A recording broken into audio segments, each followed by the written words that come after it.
먼저 유닛이라는 명령어부터 알아보도록 하죠. 유닛입니다. 디스트 먼저 알아볼까요? 디스트는 디스턴스의 약자입니다. 거리를 측정할 때 사용하는 명령어입니다. 예를 들어서 제가 라인을 대략 그렸습니다. 여러분들도 한번 그려보시죠. 디스턴스, 그 다음에 첫 번째 점, 두 번째 점.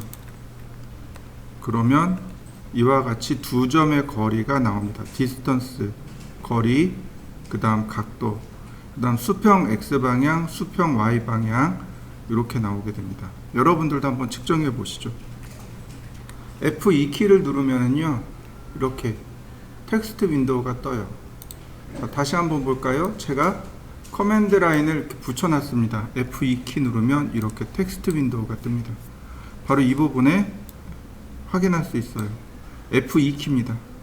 저처럼 이렇게 커맨드 라인을 붙여놓으면 텍스트 윈도우가 이렇게 뜨고, 커맨드 라인이 이렇게 떠 있으면 F2키가, 그러니까 F2키를 누르면 이렇게 나오게 돼요. 그냥 커맨드 라인에 부착되어 있는 상태로 이렇게 나오게 됩니다. 자, 한번 해보시죠. 디스턴스,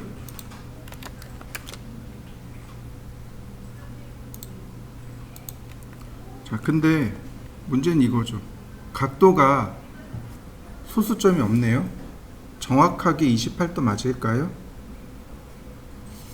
다시 한번 보겠습니다. 제가 선을 이렇게 대충 그렸어요. 디스턴스,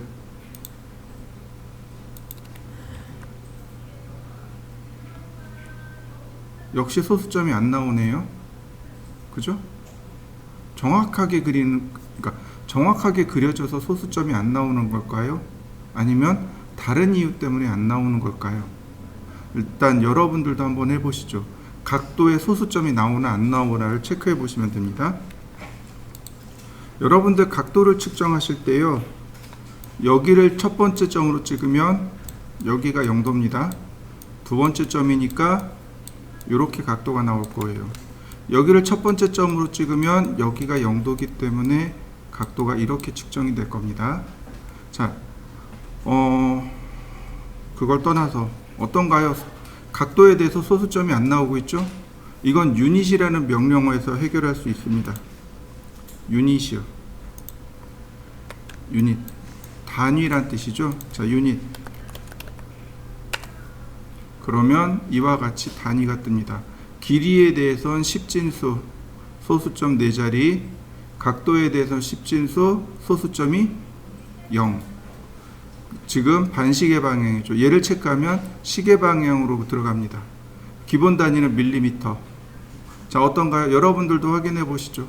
여기에 각도를 소수점 4자리로 바꿔봅니다. 그리고 밀리미터가 맞는지 확인해 보세요. 그리고 OK. 그리고 나서 디스턴스로 다시 재봅니다. 디스턴스,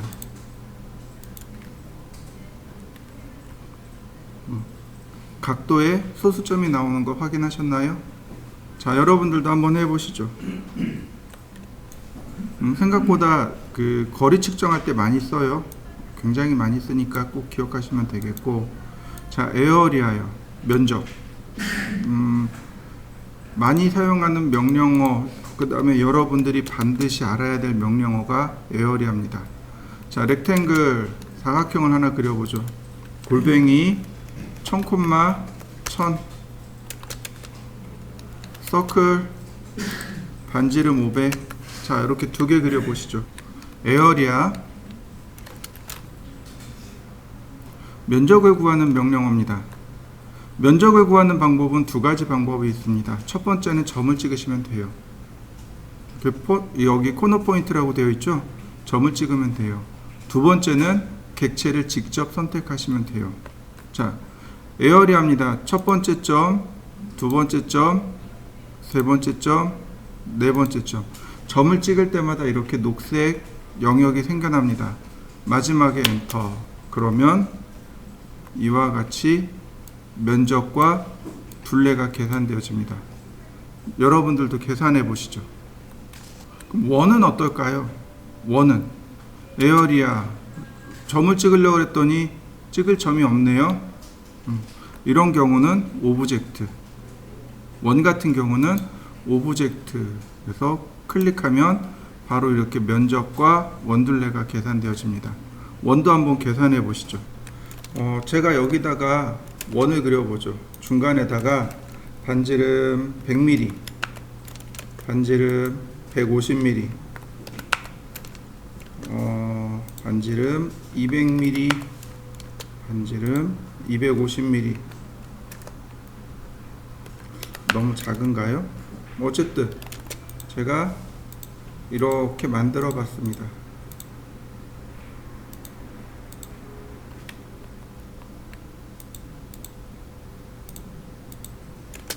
자, 여러분들도 이렇게 그려보시죠. 이런 경우는 어떻게 면적을 구할 수 있을까요? 점을 찍을까요? 근데 지금 보면 다 떨어져 있잖아요, 또. 그죠? 자, 이런 경우는 조인 명령을 쓰시면 돼요. 우리가 지난 시간에 조인이라는 걸 공부했단 말이죠. 자, 조인으로 전부 다 선택을 합니다. 그러면 하나로 연결된 거 보이시나요? 이렇게 복잡한 경우, 이렇게 복잡한 도형은 조인 명령으로 만든 다음 에어리아 오브젝트 그러면 면적이 계산되어집니다. 자, 한번 해보시죠. 이렇게 두 개는 어떨까요? 두 개의 합선된 면적은 어떨까요? 자, 에어리아 그 다음에 보시면 add 에어리아 면적 더하기. 자, add 에어리아를 누르면 다시 물어봐요. 점을 찍어서 면적을 계산할까요? 아니면 객체를 선택해서 면적을 계산할까요? 그 다음에 면적 빼기를 갈까요? 이렇게 물어봅니다. 자, 오브젝트를 이용해서 클릭합니다. 그럼 면적 두 군데 계산되어진 거 보이시나요? 여기 토탈 에어리아가 이렇게 계산되어집니다. 자, 여러분들도 두 개의 토탈 면적을 계산해 보시죠. 먼저 합산을 해 보도록 하죠. add 에어리아 오브젝트로 클릭하면 어떤가요? 쉽게 합산되는 거 보이시나요? 첫 번째는 합산입니다. 무조건 합산이에요. 오브젝트로 전체를 먼저 합산합니다.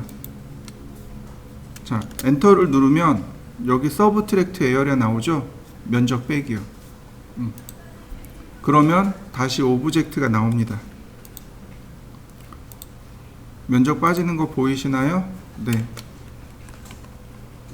여기가 빠진 면적입니다. 전체 면적이 되겠죠. 자, 계산해 보시죠. 면적의 단위는 뭐일까요? CAD에서 말하는 면적의 단위는 뭘까요? 면적의 단위는 밀리미터 제곱입니다. 이해되셨나요? CAD에서 말하는 면적은 밀리미터 제곱이에요. 다시 한번 볼까요? 자, 이 부분 여기 제가 복사를 했습니다. 카피. 이렇게 나왔네요. 그럼 기본 단위가 뭐라고요? 밀리미터 제곱이요. 근데 중요한 건 뭐예요? 현실에서는 미터 제곱을 쓰죠. 면적에서는 미터 제곱이에요. 그럼 얘는 몇 미터 제곱일까요? 환산이 안 되는 거예요. 이제부터. 근데 어렵지 않아요. 3개, 3개, 네. 1.65 미터 제곱입니다. 이해되셨나요? 천 단위 자릿수를 찍으시면 돼요. 3개, 3개. 그러면 미터 제곱입니다. 이해되셨나요? 자, 이렇게 보시면 돼요. 자, 1미터는 1000ml죠. 그죠? 그러면 1미터 제곱은 1000ml에 1000ml입니다. 그러니까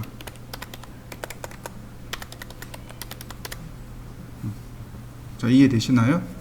밀리미터 제곱이 되는 거죠. 100만 밀리미터 제곱이 1미터 제곱이 됩니다. 이해되셨나요? 그러니까 천 단위 자릿수를 찍으면 단위 환산이 빨라져요. 쉬워지고 1m는 1000mm, 1m 제곱은 100만 밀리미터 제곱. 이해되시나요? 이렇게 작업하시면 되겠고요.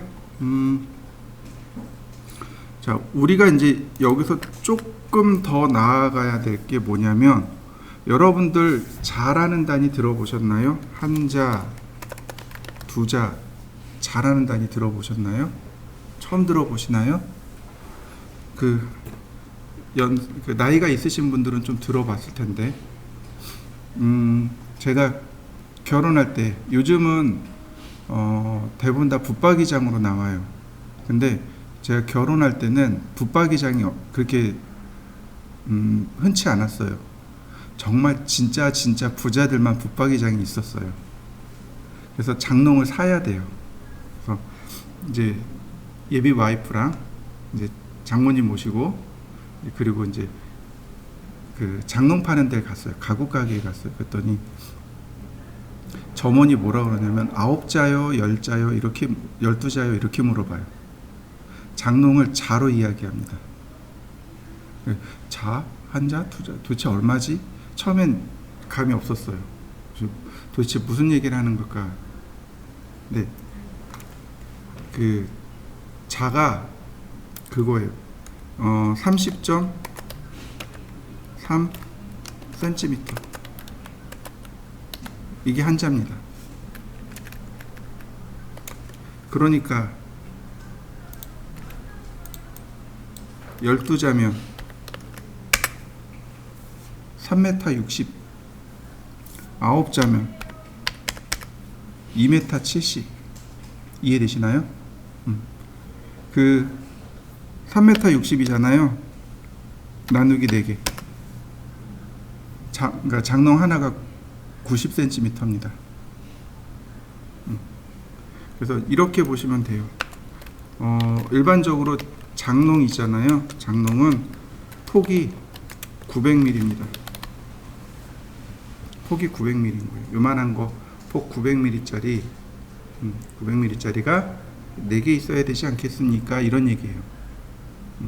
900mm. 다시 말하면 세자인 거죠.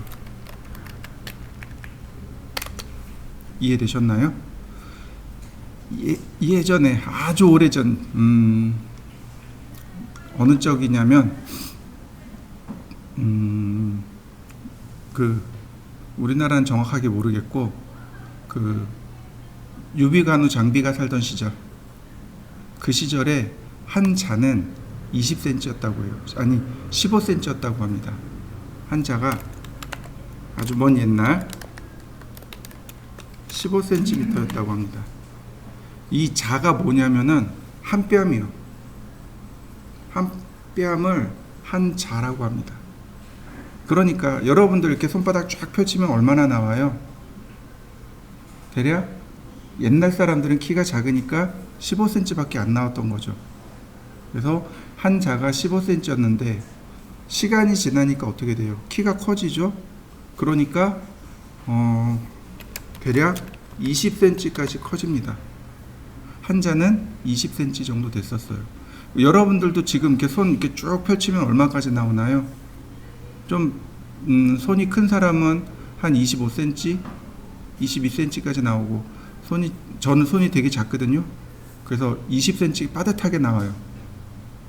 여러분들은 얼마나 나오나요? 대부분 다 20cm 넘어갈걸요. 근데 이게 일제강점기 때 30.3cm로 굳어집니다. 왜 30.3cm인지는 몰라요. 다만 그 일제강점기라 그랬잖아요. 일제시대 때 다다미 있죠. 그 다다미의 영향을 받았다라는 의견들이 많아요. 그래서 한 자는 30.3cm입니다. 그래서 주로 이걸 어디서 쓰냐면 나무를 취급하는 곳이요. 나무를 취급하는 곳. 합판 가게 있죠. 합판 가게 가면 아직도 자로 이야기해요. 합판 가게 가면 제일 먼저 이렇게 이야기합니다. 9T짜리 세자 9자 주세요. 3에 9 주세요. 이렇게 이야기합니다. 세자에 9자란 뜻이에요. 뭐 세자 6자 이렇게 이야기합니다. 그러면 3, 3은 9, 90cm에 3, 6, 18 1.8m 짜리네요. 1.8m 이해되시나요? 이렇게 합판집에 가면 아직도 자를 써요. 그 다음에 유리집에 가도 자를 써요. 유리집에 가면 아직도 자를 써요. 제가 우리 아이들이 어렸을 때, 애기들이 어렸을 때 어항, 그러니까 물고기를 키웠거든요. 그래서 어항을 사러 갔었어요. 근데 다른 건 다 이렇게 센티미터 이렇게 이야기하는데 어떤 특정 어항은 뭐라고 부르냐면 자반 어항이라고 부르더라고요. 네, 자반 어항이요. 처음에 못 알아먹었어요. 자반 어항? 무슨 어항이 이래? 뭐 좀 특별하게 생겼나 그랬더니 그게 아니고 한자 반 어항이에요. 한자가 30cm잖아요. 자반 어항은 45cm예요. 45cm에 30cm, 30cm. 자반 어항입니다. 제가 욕심이 많아가지고 자반 큐빅을 샀어요. 45, 45, 45. 물 엄청 들어가더라고요. 한 양동이로 3개인가 들어가더라고요. 그 와이프랑 엄청 겁먹었어요. 어항 터지는 거 아닌가 모르겠다고 엄청 겁먹었어요. 지금은 이제 창고에 처박혀 있는데 다시 꺼내서 어항을 좀 해볼까 지금 그러고 있어요. 어쨌든 아직까지 길이에 대해서 잘하는 단위를 써요. 그러니까 잘 기억해 두시면 되고. 자, 여러분들 혹시 피트 아시나요? 피트 들어보셨죠? 1피트, 2피트, 인치, 피트, 야드 이렇게 나가죠. 맨날 야드는 잊어버려요. 인치. 자, 1피트는 얼마일까요?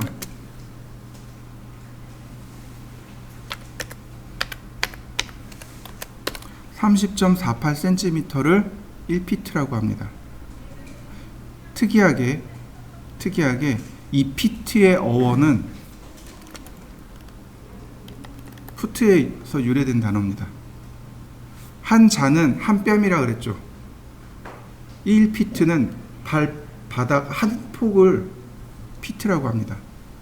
30.48cm가 1피트예요.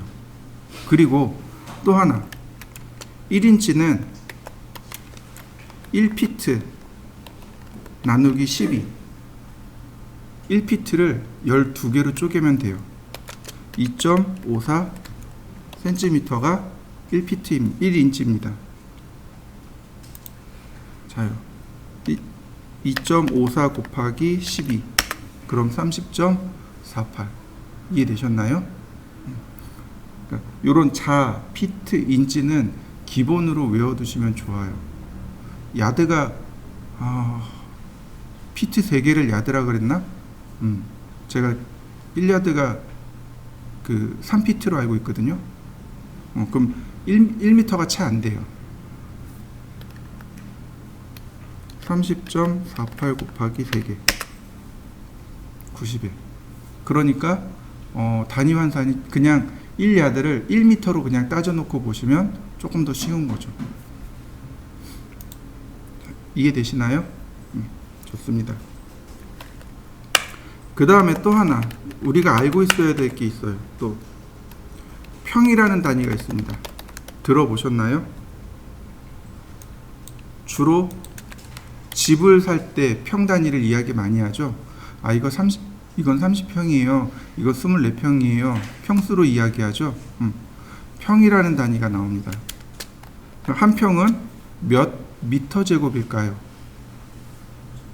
그렇죠. 3.3 네, 이거 미터 제곱이죠.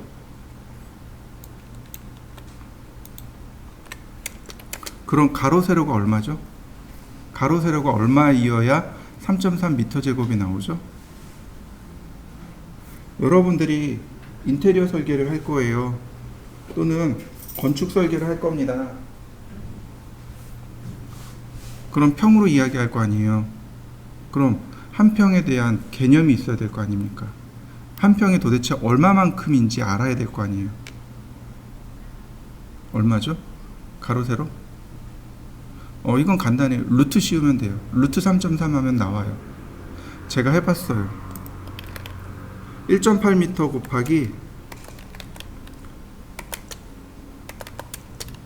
1.8m입니다. 그러면 정확하게는 3.3이 떨어지진 않아요. 근데 1.8 곱하기 1.8이 3.3입니다. 근데 이 1.8이라는 숫자가 얼마큼이냐면 손바닥 쫙 펼치면 이게 1.8이에요. 자기 키라 그러죠? 1.8이에요. 그러니까 내 손을 쫙 펴서 한 바퀴 이렇게 돌리면 그게 한 평이에요. 이해되셨나요? 자, 이거는 다시 말하면 6자 곱하기 6자입니다. 6자 곱하기 6자가 한 평이에요. 자, 헤베라는 단위가 나오고요. 루베라는 단위가 나옵니다. 네, 들어보셨나요? 헤베는 한자로 쓰면 이렇게 나와요. 평방미고요. 루베는 입방미입니다. 쌀미자를 썼어요. 미터라는 말을 한자로 대응할 수 없어서 쌀미자를 썼어요. 평방미, 입방미. 무슨 뜻일까요?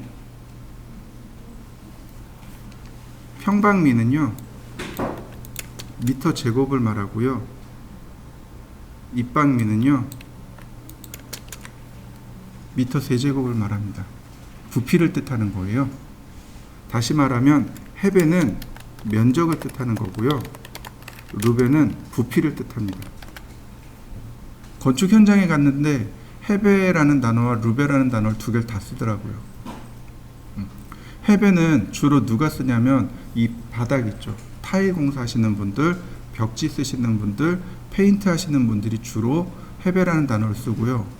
그 다음 루베는 누가 쓰냐면 레미콘에서 루베를 써요. 레미콘 회사에다가 전화해서 오늘 8루베 보내주세요. 오늘 12루베 보내주세요. 이렇게 이야기합니다. 그러면 싣고 와요. 참고로 레미콘 하나가 기억이 안 난다. 5루베? 5루베인가 6루베?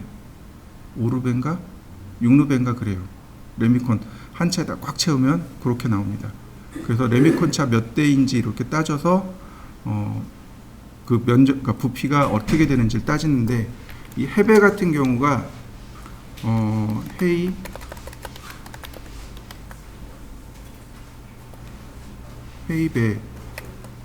헤이베인가 그렇고 류이베 이렇게 읽어요. 원래 일본 말입니다. 헤이베에 류이베에 맞나? 근데 이제 줄여서 헤베 루베 이렇게 이야기합니다. 현장 나가면 많이 사용하니까 꼭 기억해 두시면 좋을 것 같고요. 헤베는 헤이베 혹은 헤베의 약자라고 보시면 돼요. 루베는 류베 또는 류우베이의 약자라고 보시면 돼요. 그래서 아까 설명대로 레미콘 쪽 어떻게 했지 마우스가? 레미콘에서 류베를 사용합니다.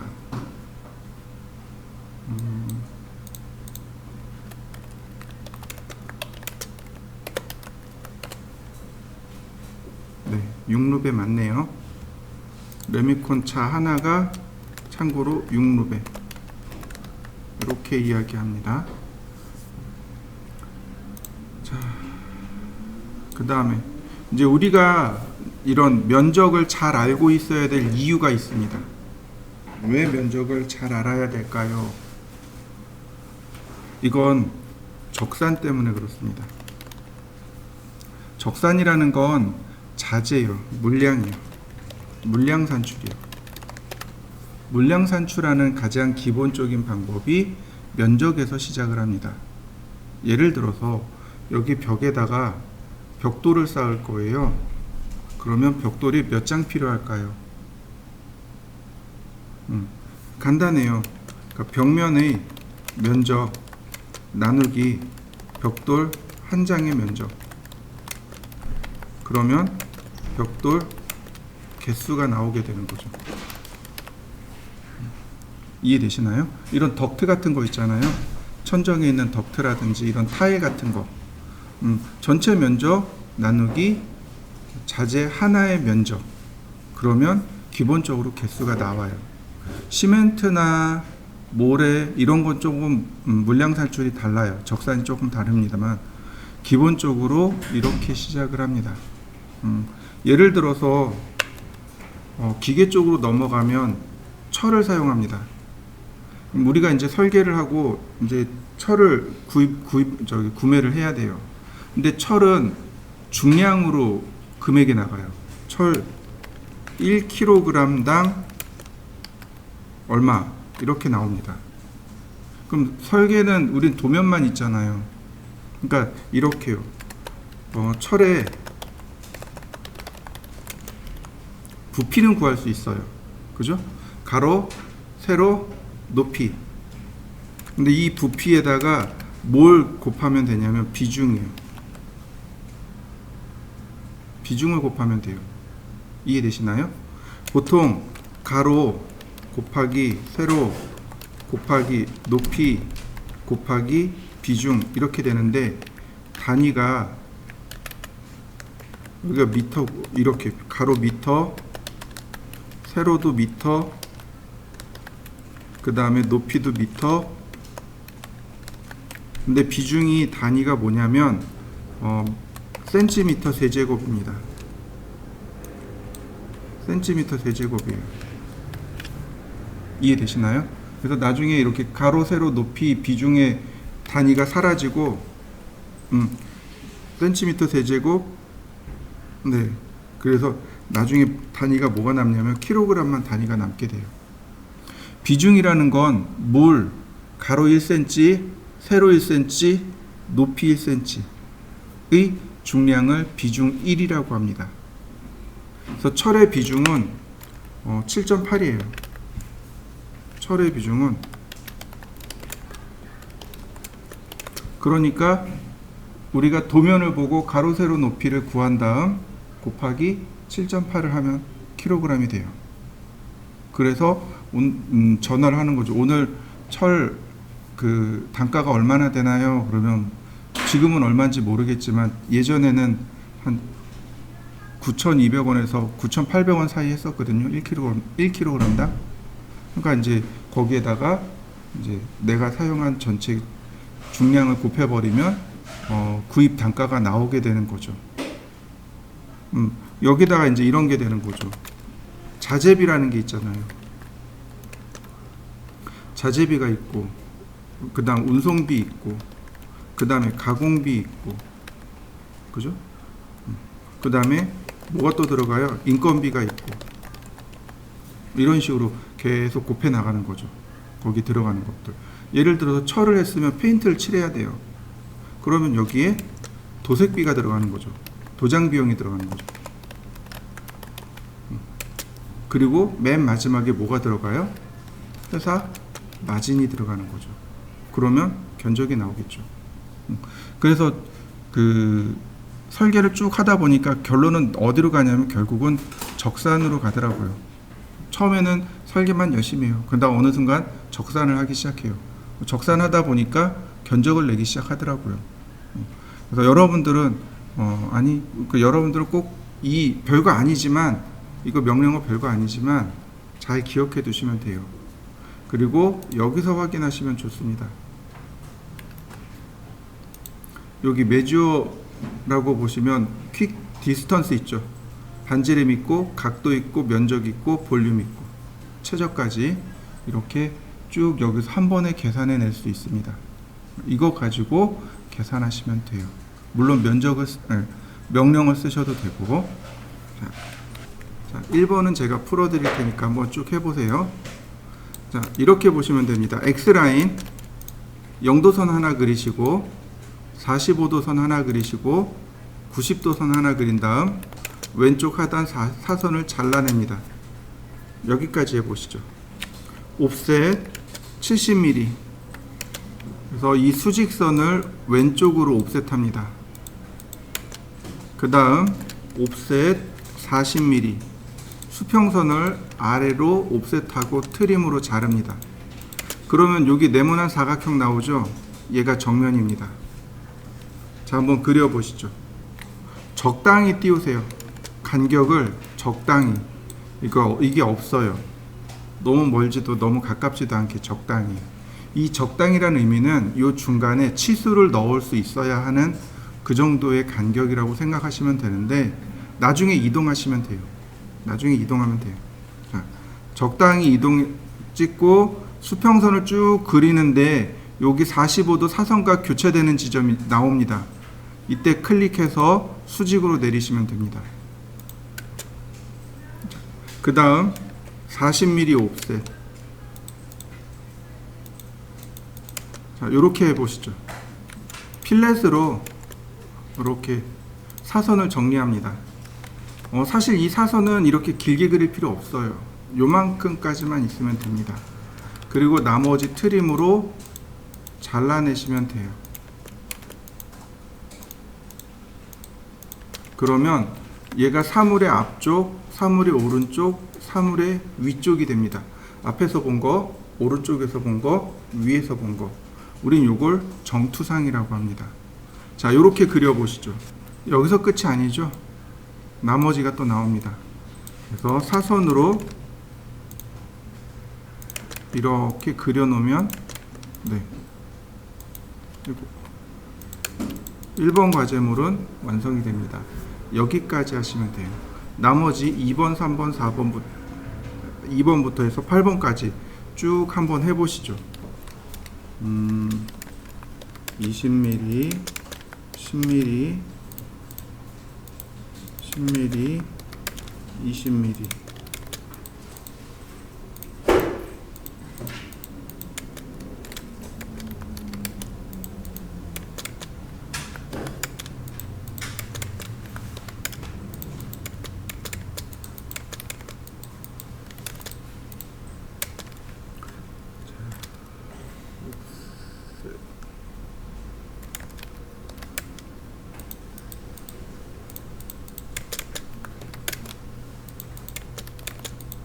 자, 지금 이게 3번 과제물인데, 자, 여기를 보시면 옵셋 10mm, 서클 반지름 10mm, 다시 옵셋 10mm 이렇게 생겼어요.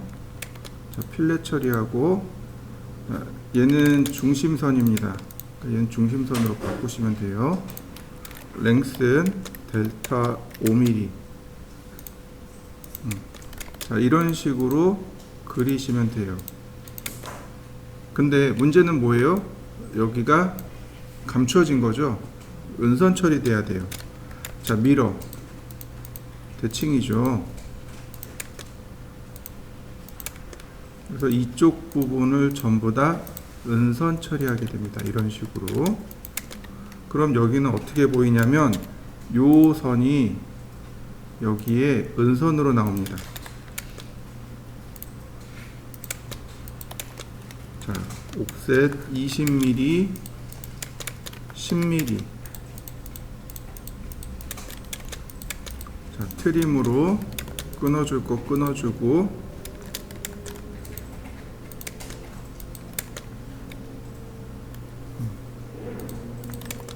자, 랭스 델타 5mm. 네, 이런 모습이 됩니다. 이제 지우고 이렇게 그리시면 돼요.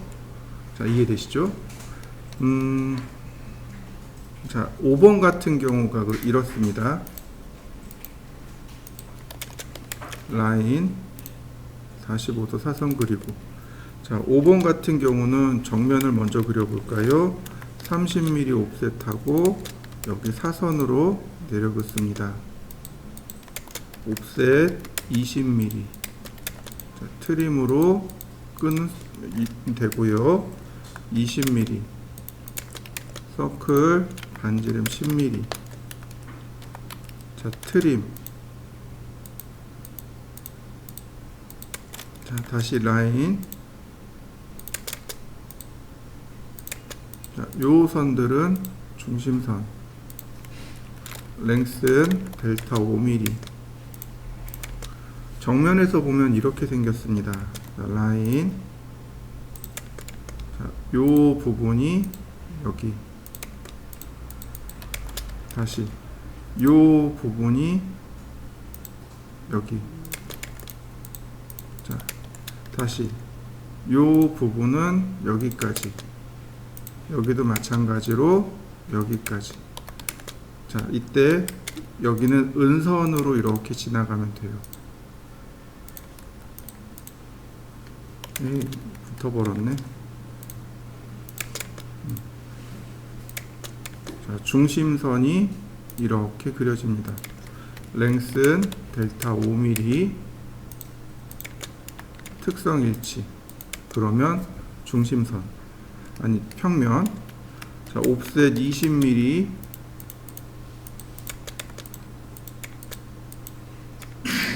자, 이렇게 보이는 게 정상이에요. 그런데 은선 처리를 해줘야 되는 거죠. 이 부분에 대한 은선, 이 부분에 대한 은선, 중심선. 은선과 중심선을 표현하시고 랭스는 델타 5mm. 자, 이렇게 표시해주면 되겠습니다. 자, 7번 같은 경우는요. 자, 이렇게 생겼습니다. 옵셋 20mm, 10mm. 필렛으로 선 정리하면 자, 이런 모습입니다. 이렇게 생겼습니다. 그래서 이 부분에 실선, 이 부분에 실선. 그런데 그리고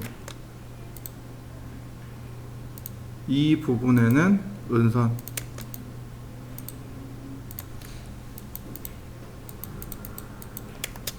그리고 여기도 마찬가지. 이 부분에 은선. 옵셋 30mm. 나머지 10mm씩. 여기도 마찬가지. 앞쪽에서 보면 이렇게 연결됐고 옵셋 10mm. 자, 이렇게 연결됐습니다.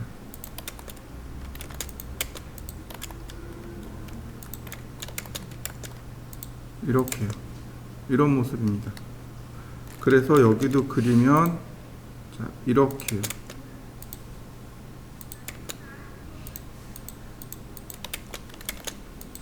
자, 마찬가지로 옵셋 10mm.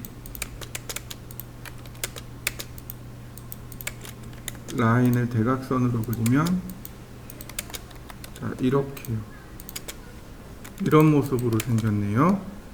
자, 8번입니다. 라인.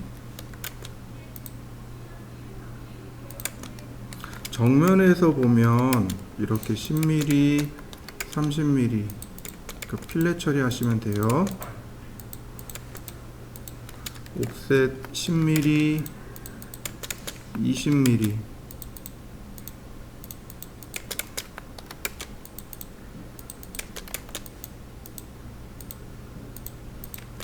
이렇게 생겼습니다. 그 다음 자, 여기서부터 옵셋 20mm, 서클 반지름 10mm. 20mm 아니네요. 맞나요? 맞네요. 자, 라인. 자, 중심선입니다. 랭스는 델타 5mm. 자, 이런 모습이고요. 여기에 맞춰서 은선이 이렇게 그려집니다.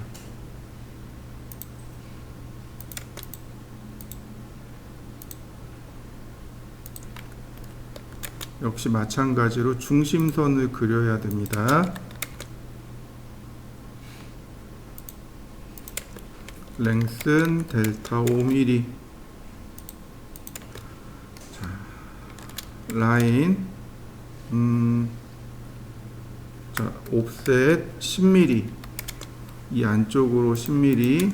다시 라인 요 끝에서 미드 포인트로, 그 다음 요 끝으로 이렇게 아이고, 자, 미드 포인트로 이렇게.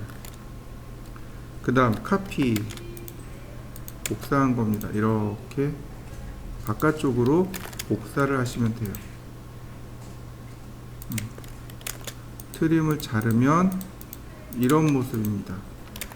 위에서 본 모습이 이렇게 생겼고요.